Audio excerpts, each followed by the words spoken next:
তুমি সবাই লক্ষ্য করো, কোন দৌড় প্রতিযোগিতার পথের এক চক্রের দৈর্ঘ্য হলো 900 মিটার।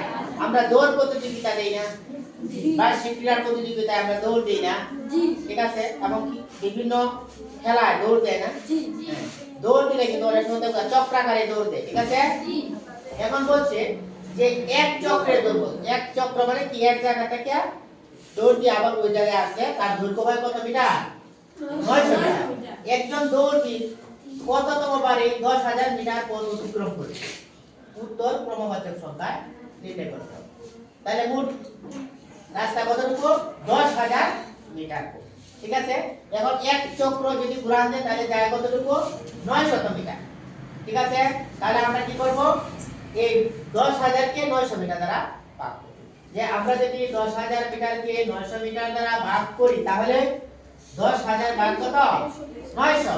এখন লক্ষ্য করো, 10,000 কে আমরা 900 দ্বারা ভাগ করলাম, 900 দেয়া কত? 1000 এর মধ্যে যাবে কয়বার? একবার, দিলাম 900। 1000 থেকে 900 বিয়োগ করলাম, রইল কত? 100, ঠিক আছে? আরেকটা শূন্য রইল, নিচে নামিয়ে দিলাম, হলো কত? 1000। মানে 1000 এর মধ্যে কি 900 আবার কয়বার যাবে? একবার, দিলাম 900। 1000 থেকে 900 বিয়োগ করলে থাকে কত? তাহলে এখানে ভাগ করলে হলো কত? 11, আর ভাগ শেষ কত? 100। তার মানে 11 টা চক্র দিল, দেওয়ার পরেও কতটুকু পথ বাকি রইল? 100 মিটার পথ বাকি রইল।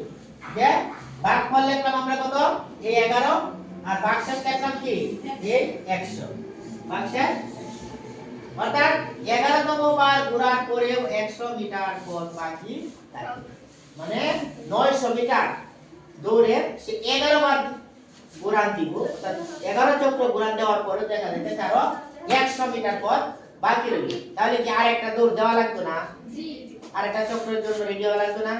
আরেকটু আগাই দিব, ঠিক না?